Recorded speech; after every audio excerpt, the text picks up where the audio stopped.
Xin chào các bạn, đây là lần đầu tiên tôi có cơ hội đưa hai bạn trẻ người Mỹ Jason và Emily về Việt Nam chơi. Cả hai đang học năm cuối đại học và muốn khám phá một quốc gia để hoàn thành đề án tốt nghiệp. Trước chuyến đi, Emily nhìn tôi và nói: Anthony, Việt Nam nghèo lắm, em coi phim rồi, lạc hậu lắm. Không có nhà tắm, người ta còn đi vệ sinh trên ao cá, trên sông nữa kìa. Em phải chuẩn bị đủ thứ trước khi đi. Tôi chỉ mỉm cười không nói gì, vì trong lòng tôi biết rất rõ Việt Nam sẽ thay đổi họ theo một cách mà chính họ cũng không thể ngờ tới.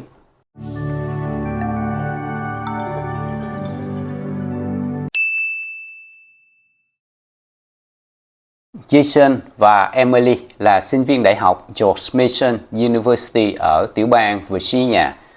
Trong một dự án cuối khóa, cả hai phải chọn một quốc gia đang phát triển để mà đến tìm hiểu thực tế và viết báo cáo.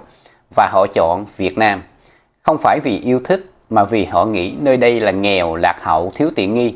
Emily thậm chí còn mua cả túi lớn giấy vệ sinh, khăn ướt, thuốc men, đồ hộp vì sợ bên Việt Nam không có gì để dùng. Trong căn hộ nhỏ ở Mỹ, Jason ngồi đọc sách, Emily đang đóng vali. Em mang gì vậy Emily? Một đống giấy vệ sinh, khăn giấy, gel rửa tay, đồ ăn hộp, tùm lum hết trơn vậy. Emily đáp: Việt Nam là nước nghèo mà anh, em thấy trong phim ngoài đường toàn xe máy, nhiều người đi vệ sinh còn không có toilet, em không muốn bị sốc đâu. Jason nhíu mày và đáp lại: Em tưởng tụi mình đi để khám phá và cởi mở, chứ không phải để mang theo định kiến nhé. Emily đáp: Cẩn thận vẫn hơn, em chỉ muốn chuẩn bị kỹ thôi. Hai người bắt đầu tranh luận, không to tiếng nhưng đủ để tạo một khoảng cách. Và thế là suốt chuyến bay từ Virginia đến Việt Nam, họ không nói gì với nhau cả vì họ giận rồi. Ngồi bên cạnh nhưng cách nhau đến hàng trăm ngàn cây số cảm xúc. Khi vừa bước xuống sân bay, ánh sáng đập vào mắt, âm thanh ồn ào nhưng không hề lộn xộn như Emily tưởng tượng. Sân bay sạch sẽ, nhân viên mặc đồng phục gọn gàng, đặc biệt là các cô nữ tiếp viên hàng không mặc áo dài làm Emily thích thú. Người lái taxi xếp hàng đón khách và rất lịch sự. Emily khẽ nhìn quanh nói nhỏ giọng: Trong kìa, không giống như em tưởng chút nào, mọi thứ sạch, trật tự và người ta còn mỉm cười với mình nữa kìa. Bước ra đường, hai bạn vẫn gặp những thứ không đẹp lắm. Tiếng còi xe máy inh ỏi, một vài khu phố cũ, dây điện lồng thòng, người đi bộ không tuân thủ tín hiệu đèn giao thông và có mùi nắng, mùi khói và mùi đời. Nhưng đối với Jason, cậu ấy thích ngắm nhìn cảnh Việt Nam. Jason chia sẻ với tôi: Anthony, em đã chán ngán những cảnh thành phố sạch sẽ và vô cảm. Còn đây, em thấy mọi thứ có vẻ sống động hơn, có thể chưa hoàn hảo nhưng nó rất sống động. Chiều hôm đó, tôi hẹn gặp hai bạn ở bến Bạch Đằng. Khi Jason và Emily bước ra khỏi taxi, đứng nhìn dòng sông lặng lẽ trôi, ánh hoàng hôn hắt xuống mặt nước như dát vàng, cả hai im lặng. Không vì giận nữa mà vì ngỡ ngàng. Jason nói: Em biết không, anh từng nghĩ đến Việt Nam để viết về một đất nước nghèo nàn, lạc hậu. Nhưng bây giờ anh thấy hình như ở đây mọi thứ đẹp lung linh quá. Việt Nam với Jason và Emily không còn là một quốc gia lạc hậu như họ từng xem trong phim ảnh nữa. Nó mang vẻ đẹp rất Việt Nam. Tôi không phủ nhận Việt Nam vẫn còn những điều bất cập từ giao thông, môi trường đến ứng xử xã hội. Nhưng trong mắt hai bạn trẻ đến từ một nền văn minh khác thì chính những sự đối lập đó mới khiến họ muốn tìm hiểu sâu hơn. Chuyến đi chỉ mới bắt đầu thôi và họ cũng vậy, chỉ mới bắt đầu học lại cách lắng nghe và cảm nhận. Sáng hôm sau, tôi dẫn Jason và Emily đi dạo quanh trung tâm Sài Gòn. Sau đó tôi dẫn hai bạn đi ăn phở, món mà ai đến Việt Nam cũng phải thử qua. Tiệm phở tôi chọn nằm trong một con hẻm nhỏ, không phải sang trọng gì, bàn ghế nhựa, sàn thì hơi ướt, còn cái quạt thì quay lọc cọc ở trên đầu. Emily vừa bước vào đã hơi nhăn mặt, cô ấy nói nhỏ: Anthony, mình ăn ở đây hả? Không có vệ sinh lắm. Tôi chỉ cười: Ở đây phở ngon lắm em ạ. Nhưng rồi mọi thứ thay đổi khi bà chủ quán ra phục vụ. Bà tươi cười, chỉ từng chút một cho Emily: Đây là đũa, cầm vậy nè con. Giá với rau thì bỏ vô sao, chan nước sôi lên là thơm lắm nha. Nếm thử đi, cô làm nước lèo mấy tiếng đồng hồ rồi đó. Emily ngồi lắng nghe, ánh mắt dần dịu lại. Cô không còn để ý tới cái quán có sạch hay không, mà chỉ nhìn bà chủ với nụ cười ấm áp. Sau bữa ăn, Emily quay sang tôi và nói, bà chủ quán tốt bụng quá, nhìn bà làm em nhớ đến bà ngoại của em. Em không hiểu bà nói gì hết, nhưng em cảm giác được chào đón. Khi ăn xong, bước ra đường, tiếng còi xe máy vang lên inh ỏi. Jason nói với Emily, Sài Gòn thật kỳ lạ, đường xá thì hỗn loạn, xe chạy như điên, nhưng không hiểu sao anh lại thích cái năng lượng này. Emily thì nói trả lời lại, nhưng lúc băng qua đường thì em như đang chơi trò chơi mạo hiểm vậy đó. Lúc đó thì tôi cười nhẹ. Ở Việt Nam muốn băng qua đường an toàn, chỉ cần đi chậm và tin rằng xe sẽ né mình. Sài Gòn không hoàn hảo, đúng là còn rối loạn, nóng nực và chưa sạch sẽ như một số nước phát triển. Nhưng chính cái chưa chỉnh chu đó lại làm cho hai bạn trẻ này cảm thấy gần gũi hơn. Jason có nói, ở Mỹ người ta sống theo nguyên tắc, ở đây người ta sống theo bản năng, hơi lộn xộn nhưng đầy sức sống. Buổi trưa, tôi đưa họ đến một quán cà phê cốc ven đường, ly cà phê sữa đá nhỏ, không có máy lạnh, chỉ có quạt máy, tiếng xe ngoài đường và một ly cà phê sữa đá 15.000 đồng. Emily nhấp một ngụm rồi ngạc nhiên nói, ôi, cà phê đậm dữ ta, nhưng em thích đó. Jason thì cười lớn, 60 xu một ly cà phê, rẻ quá luôn. Ngồi đó, chúng tôi quan sát dòng người qua lại, thì Jason nói với bạn gái, anh thấy kỳ lạ là người Việt dường như ít khi chào nhau trên phố. Em để ý không? Ở Mỹ ai cũng chào nhau, hi, good morning, chào buổi sáng, buổi chiều, buổi trưa. Còn ở đây người Việt đi ngang nhau mà không ai chào nhau cả. Emily nói, nhưng khi em cười với họ, họ đều cười lại vui vẻ lắm. Tôi gật đầu, ở Việt Nam là vậy, nụ cười không chủ động. Nhưng khi có người khơi ra, nó trở nên rất thật, rất chân thật.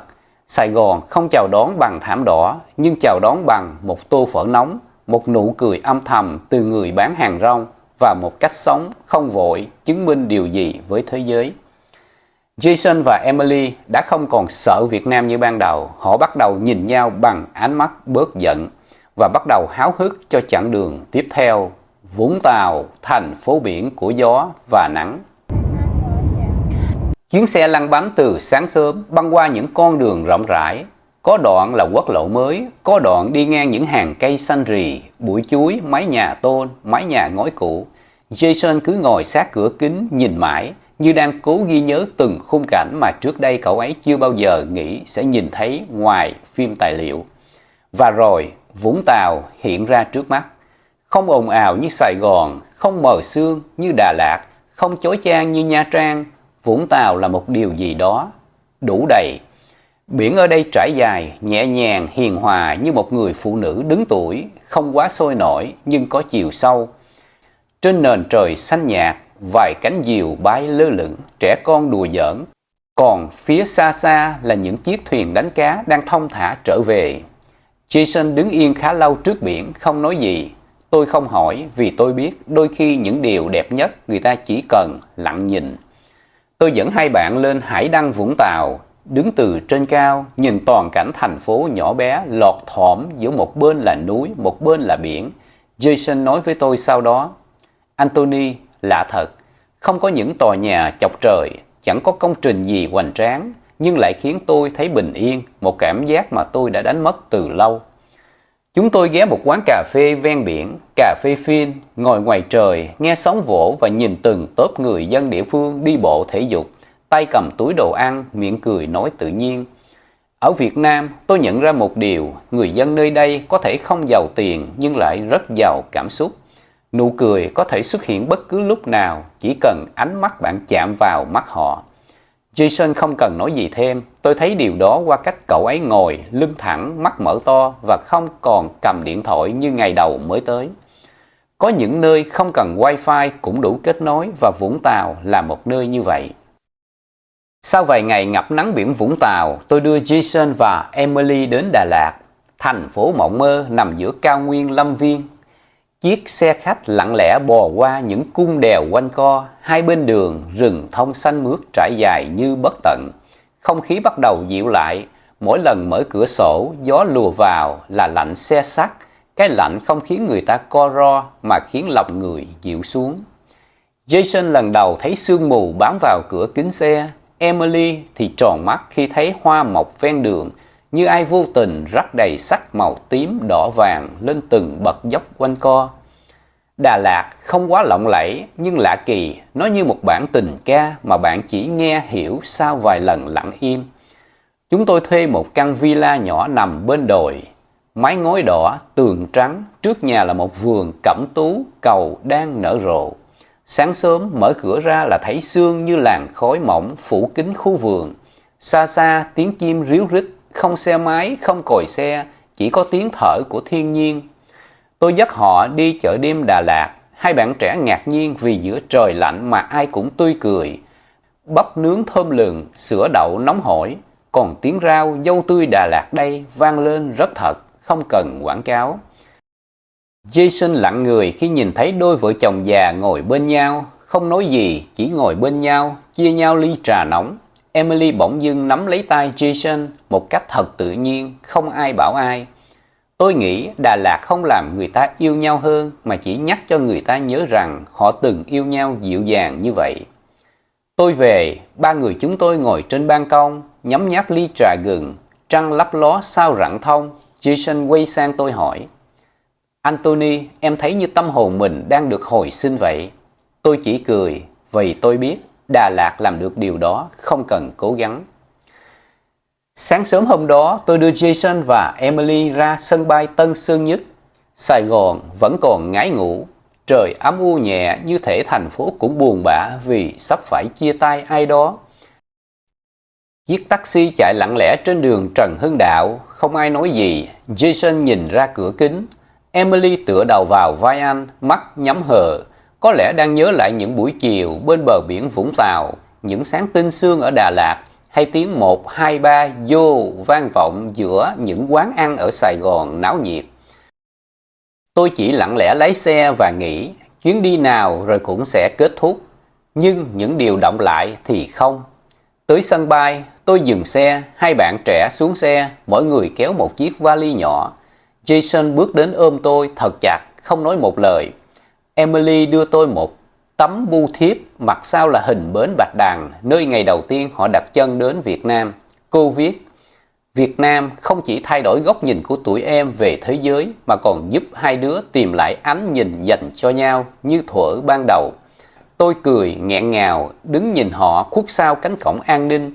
Tôi bỗng thấy lòng mình trống vắng lạ. Có những điều khiến người ta tự hào và cả những điều cần sửa đổi. Nhưng giữa bao tất bật, đất nước này vẫn giữ một thứ rất thật là tình người. Và có lẽ chính điều đó đã khiến hai trái tim trẻ từng giận nhau vì những hiểu lầm bé nhỏ lại tìm thấy nhau một lần nữa, không phải ở nước Mỹ xa xôi mà ở chính quê hương tôi, Việt Nam.